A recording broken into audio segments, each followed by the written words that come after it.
Well, new reports released by Stats Canada are diving into trade in a year of trade upheaval since U.S. President Donald Trump took office. CTV's Kamil Karamali joins us with more on this.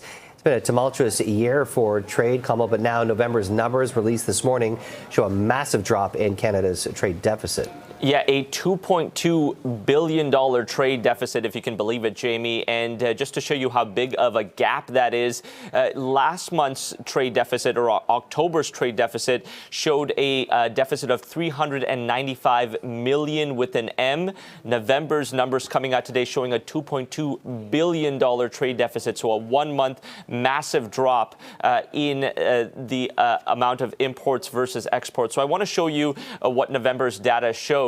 And you can see, I'm going to ask to show the other trade board, actually, if we can. But what we're seeing here is the imports down 0.1% to $66 billion. But I want to show you the exports in the middle of your screen here, dropping a whopping 2.8% in 1 month, down to $63.9 billion. The gap between the imports and exports now at $2.2 billion in November. And, you know, things look like they were turning around a little bit. The trade deficit had even seen a surplus in September and a little bit of a drop in October, but then November just plummeting. And Trump's tariffs on steel, automotive, aluminum, and lumber have hit these critical sectors hard.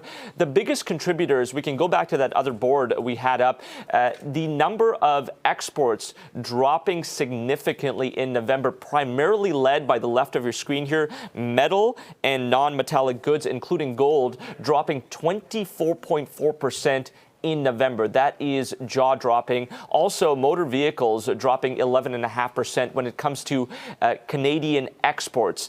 When it comes to imports, though, we are seeing the tariffs and trade war taking place in firm numbers here. The amount of imports from the U.S. dropping 5.5%. But look at that. Other countries have been importing a lot more into Canada, almost 8%.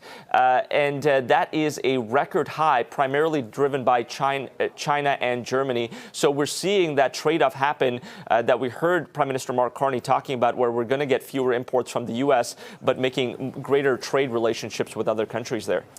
This data this morning is also showing kind of the income gap increasing. Why are we seeing lower income homes negatively impacted? Yeah, so a lot of reason behind this wage gap and this income gap in homes growing has largely to do with the interest rate stabilizing. So even though it means a lower borrowing rate, it also means lower returns on investment. So what you're seeing on your screen here is on the right, the third quarter what's called the disposable income, and that was at 46.3%. That was the income gap. It's grown to 47.5%, Jamie. So you can see that income gap between the top earners versus the bottom earners growing in Canada. CTV's Kamil Karamali. Thanks for that report. Anytime.